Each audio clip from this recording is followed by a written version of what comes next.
আসসালামু আলাইকুম everyone, how are you all? Hope you all fair and fine. তো আজকে আমার হেডলাইট দেখে বুঝতে পারতেছো, হেডলাইট না হেডলাইন, সেটা হচ্ছে আমরা আজকে শিখব বৃত্ত।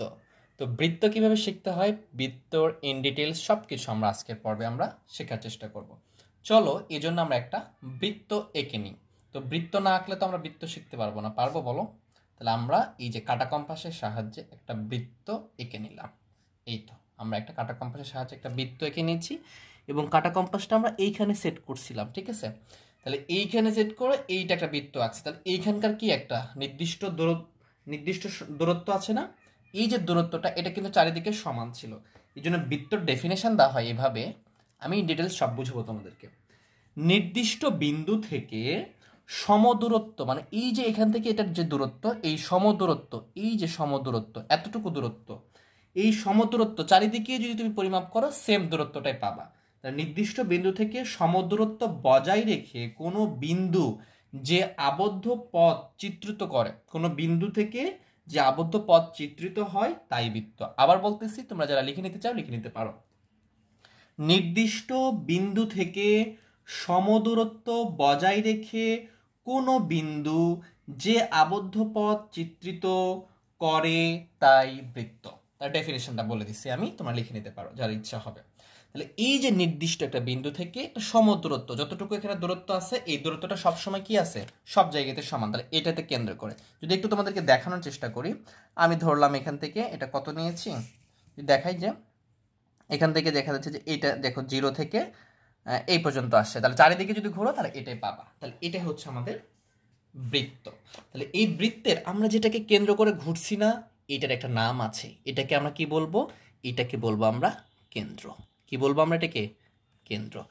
এই যে যেটাকে আমরা করছি কেন্দ্র করে আঁকাইছি সেটার নাম হচ্ছে কেন্দ্র, ইংরেজিতে যেটাকে বলি আমরা সেন্টার। বুঝতে পারছো? এটা হচ্ছে কেন্দ্র। এরপরে চিত্রতে যে একটা আবদ্ধ পথ দাগাইছি না, এই আবদ্ধ পথটাকে আমরা বলবো এই বৃত্তের আমরা পরিধি বলবো। তাহলে এই আবদ্ধ পথটাকে কি বলবো আমরা? বৃত্তের পরিধি বলবো। এটাকে পরিধি বলবো। এটা হচ্ছে আমাদের বৃত্তের পরিধি, ঠিক আছে? আচ্ছা, পরিধি যখন আমরা শিখে গেলাম, এখন এই যে বৃত্তের এখানে কিন্তু প্রত্যেকটা অসংখ্য বিন্দু আছে, হাজার হাজার বিন্দু আছে। তো বৃত্তের যে কোনো দুইটা বিন্দু যদি বিন্দুগামী যে কোনো রেখাকে আমরা বলবো জ্যা। কি বলবো আমরা এটাকে? জ্যা। তাহলে বৃত্তের যে কোনো দুটা বিন্দুকে স্পর্শ করলে বা এটাকে যদি ভেদ করে চলে যায় সেটাকে আমরা জ্যা বলবো। তাহলে এটা একটা জ্যা, অথবা তুমি এখান থেকে এটাকে বলতে পারো এটা একটা জ্যা, কারণ দুইটা বিন্দুকে ধরে নিচ্ছে। এটাকে বলবো আমরা কি বলবো? জ্যা। তো জ্যা হলো একটি বৃত্তচাপের শেষ প্রান্ত বিন্দু দুটির সংযোজক রেখাংশ।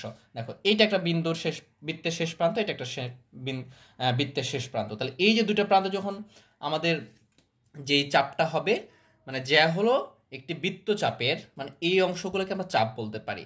এই চাপের শেষ প্রান্ত, দেখো এটা এই বৃত্তের শেষ প্রান্ত, এটাও শেষ প্রান্ত, এই দুটাকে যদি সংযোগ করে তখন এটাকে রেখাংশ বলবো। আর সহজে বলতে পারি পরিধির যে কোনো দুটো বিন্দুকে বিন্দুগামী যে রেখাটা সেটাকে আমরা বলবো জ্যা বলবো। তাহলে এটাকে কি বলতেছি আমরা?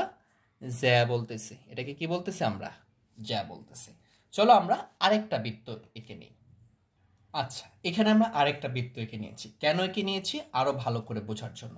তাহলে এইখানে জ্যাগুলো এঁকেছি না, এইটা একটা জ্যা। আমি যদি মনে করি যে আরো জ্যা আঁকবো, তাহলে আমরা এ পাশে কিন্তু আরো অনেকগুলো জ্যা আঁকতে পারি। যেমন এখানে যদি আমি দিই এই যে বিন্দু থেকে এই বিন্দু, তাহলে এটাও একটা জ্যা। তাহলে এই জ্যাটা ছোট, এই জ্যাটা বড়, তার চেয়ে এই জ্যাটা বড়। তো সবচেয়ে বড় জ্যা কখন তৈরি হবে? সবচেয়ে বড় জ্যাটা তৈরি হবে যেই জ্যাটা এই যে কেন্দ্র, আমি যদি একটু খেয়াল করি, আমি যদি এই দিক দিয়ে একটা জ্যা লিখি, এই যে দেখো এটা কিন্তু একটা জ্যা। তাহলে এই জ্যাটার চেয়ে যখন আমি এই যে বৃত্তের কেন্দ্র দিয়ে যে জ্যাটা যাবে, কেন্দ্রগামী যে জ্যাটা হবে, সেই জ্যাটা হবে সবচেয়ে বড় জ্যা। এটার চেয়েও কিন্তু এটা বড়। কিভাবে বড়? আমি যদি একটু তোমাকে সেন্টিমিটারে দেখাই, দেখো এটা হয়েছে কত, এই যে এখান থেকে শুরু করছে, এখান থেকে দেখো 5-এর একটু কম, 2 মানে 4.8 সেন্টিমিটার হয়েছে। আর এটা দেখো 4.5 সেন্টিমিটার হয়েছে। তার মানে এইটা বৃত্তের কেন্দ্র দিয়ে যে যেটা যায় সেটা হচ্ছে বৃহত্তম জ্যা। বৃত্তের কেন্দ্রগামী যে জ্যাটা হয় সেটা হচ্ছে সবচেয়ে বড় জ্যা, এবং সবচেয়ে বড় বা বৃত্তের কেন্দ্রগামী যে জ্যাটা হয় সেটাকে নাম দিই আমরা ব্যাস। সেটাকে কি বলি আমরা? ব্যাস। তাহলে ব্যাস কাকে বলে?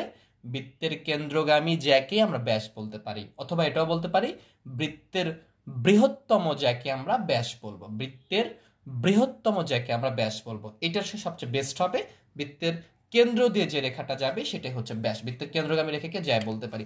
এই জ্যাটা কিন্তু আমরা কেন্দ্র দিয়ে এ পাশ দিয়েও টানতে পারি, এ পাশ দিয়েও টানতে পারি, কেন্দ্র দিয়ে গেছে, তাহলে এটাও ব্যাস, এটাও ব্যাস। তো যতগুলো তুমি কেন্দ্র দিয়ে টানবা প্রত্যেকটা ব্যাস হবে এবং প্রত্যেকটা সমান হবে, এবং এটা বৃত্তের সবচেয়ে বড় জ্যা বা সরল রেখা। কথা বুঝতে পারছো? সেটাকে বলবো আমরা জ্যা, এবং সেই যে এটাকে বলবো আমরা ব্যাস। তাহলে এই যে আমরা ব্যাস পাচ্ছি, এই যে কেন্দ্রগামী হচ্ছে। এখন যদি এখানে খেয়াল করি যে কেন্দ্র থেকে এই গামী মানে কি, কেন্দ্র থেকে এখানে যতটুকু এখানে ততটুকু, এটাকে যদি আমরা অর্ধেক করে দিই তাহলে কি হবে, কেন্দ্র থেকে এতটুকু মানে এটা পরিধি, তাহলে কেন্দ্র থেকে পরিধি মানে এর অর্ধেকটাকে আমরা বলবো এই এখান থেকে এই অংশটাকে আমরা বলবো ব্যাসার্ধ। তাহলে ব্যাসের অর্ধেককে আমরা কি বলবো, ব্যাসার্ধ বলবো। ঠিক আছে? তাহলে ব্যাস যতটুকু হচ্ছে তার অর্ধেক মানে কেন্দ্র থেকে পরিধি পর্যন্ত দূরত্বকে বলা হয় ব্যাসার্ধ। তাহলে ব্যাসার্ধ ডেফিনেশন কি বলবা, কেন্দ্র থেকে পরিধি পর্যন্ত দূরত্বকে কি বলবা, ব্যাসার্ধ বলবা। বুঝতে পারছো? এখন তোমার একটা 109 পৃষ্ঠে একটা প্রশ্ন আছে যে একটি বৃত্তের ব্যাসার্ধ এবং ব্যাসের মধ্যে সম্পর্ক কি। তাহলে ব্যাসার্ধ এবং ব্যাসের মধ্যে সম্পর্কটা কি পাইলাম আমরা, এই পুরাটা হচ্ছে আমাদের ব্যাস, এই ব্যাসের অর্ধেক অংশটা হচ্ছে আমাদের ব্যাসার্ধ, এই পুরাটা আমাদের ব্যাস, ব্যাসের অর্ধেক অংশটা কি আমাদের ব্যাসার্ধ। তাহলে আমরা বলতে পারি এদের মধ্যে সম্পর্কটা হচ্ছে ব্যাস ইকুয়াল টু, যেহেতু ব্যাসের অর্ধেক তাহলে আমরা বলতে পারি ব্যাসার্ধ হবে, এই ব্যাসার্ধের সাথে দুই দুই যদি গুণ করে দাও তাহলে ব্যাসের সমান হবে। আবার যদি ব্যাস তুমি ব্যাসার্ধ সম্পর্ক বের করতে চাও তাহলে এটা লিখতে পারো ব্যাসার্ধ কতটুকু হবে, ব্যাসের অর্ধেক, তাহলে ব্যাসকে যদি তুমি 2 দ্বারা ভাগ করে দাও তাহলে হবে ব্যাসার্ধ। এটাই হচ্ছে তাদের মধ্যে সম্পর্ক। তাহলে ব্যাস কি হবে, ব্যাসার্ধ যদি দেওয়া থাকে তার সাথে 2 গুণ করলে ব্যাস হবে, আর ব্যাস দেওয়া আছে, ব্যাসার্ধ কি বের করবা, ব্যাসার্ধ বের হবে, ব্যাসকে 2 দ্বারা ভাগ করে দিলে ব্যাসার্ধ হবে, কারণ ব্যাসের অর্ধেকই ব্যাসার্ধ, 2 দ্বারা ভাগ করা মানে অর্ধেক। এটাই হচ্ছে এদের মধ্যে সম্পর্ক। ব্যাসকে আমরা বলি ডায়াগোনাল, এই জন্য এটাকে ডি দ্বারা প্রকাশ করা হয়, আর ব্যাসার্ধকে বলি ইংরেজিতে রেডিয়াস, এই জন্য এটাকে আর দ্বারা প্রকাশ করা হয়। তাহলে তুমি এটাকে ইংরেজিতে এভাবে প্রকাশ করতে পারো, জি আমরা এভাবে লিখতে পারি যে ডি ইকুয়াল টু 2r, এটা লিখতে পারো এটার মতো করে। আবার এটাও লিখতে পারো যে আর ইকুয়াল টু d/2, মানে ব্যাসকে 2 দ্বারা ভাগ করলে আর হবে। এটা হচ্ছে এদের মধ্যে সম্পর্ক। এছাড়াও একটা কথা বলছে যে প্রতিটি পরিধির প্রতিটি বিন্দুর দূরত্ব কি কেন্দ্র থেকে সমান, এই কোশ্চেনটা করা হয়েছে। তাহলে এই যে কেন্দ্র আর এটা হলো পরিধি, তাহলে পরিধি কেন্দ্র থেকে পরিধি পর্যন্ত প্রতিটি বিন্দুর দূরত্ব কি সমান, মাস্ট বি সমান, কারণ এখান থেকে কেন্দ্র করে আমরা নির্দিষ্ট পরিমাপ নিয়ে এই বৃত্তটা এঁকেছি। তার মানে এই যে কেন্দ্র থেকে পরিধি পর্যন্ত, যেমন এখান থেকে এই দূরত্বটা পরিধি, এইটা ব্যাসার্ধ বলি, এইখান থেকে এই দূরত্বটা, এখান থেকে এই দূরত্বটা, এখান থেকে এতটুকু দূরত্বটা, পুরো দূরত্বটাই সমান হবে। কেন?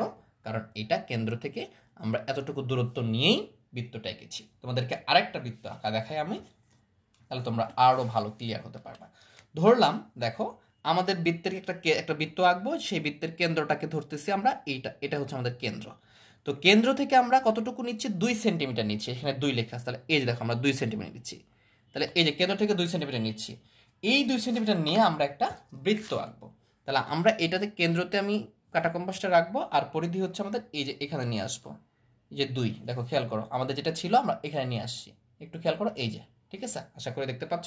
তাহলে এখান থেকে নিয়ে একটা বৃত্তচাপ আঁকলাম আমরা এখান থেকে নিয়ে একটা বৃত্তচাপ এঁকে দিলাম।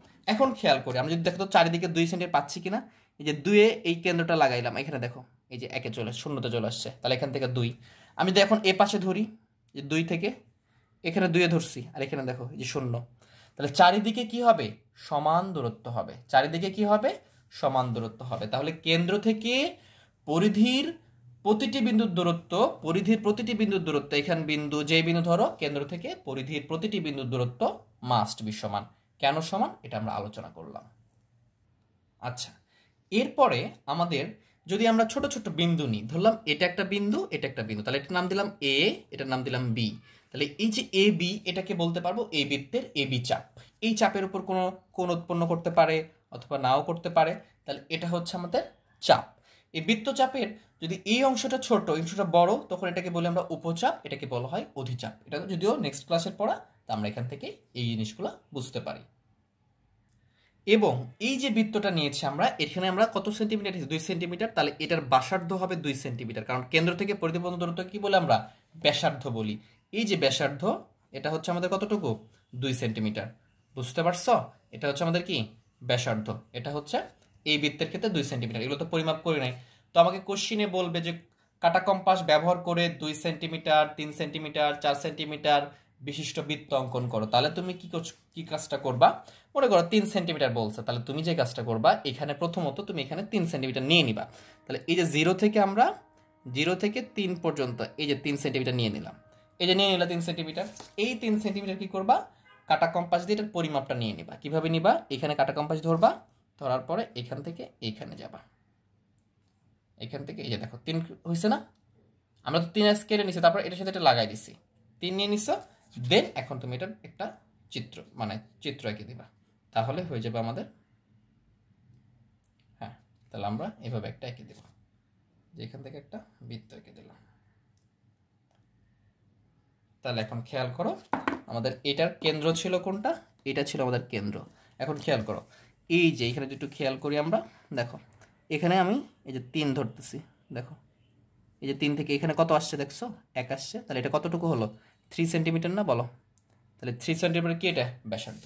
তাহলে 3 সেন্টিমিটার ব্যাসার্ধ বিশিষ্ট বৃত্ত আমরা কাটা কম্পাস দিয়ে এঁকে ফেললাম। তাহলে 2 সেন্টিমিটার বলে তুমি 2 নিবা, 4 বললে 4 নিবা, এভাবে তুমি যতটা বলবে ততটুকু নিতে পারবা। তো এইভাবে বৃত্তর সব কিছু বুঝতে পারবা, করতে পারবা।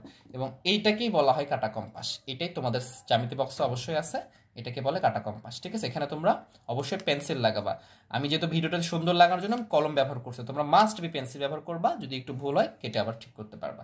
তাহলে এভাবে অবশ্যই করবা, অবশ্যই পারবা। ভিডিওটা কেমন লাগলো অবশ্যই জানাও। ভালো লাগলে লাইক করে চ্যানেলকে সাবস্ক্রাইব করে বন্ধুদের মাঝে শেয়ার করে দিবা। সবাই ভালো থেকো, সুস্থ থেকো, আল্লাহ হাফেজ।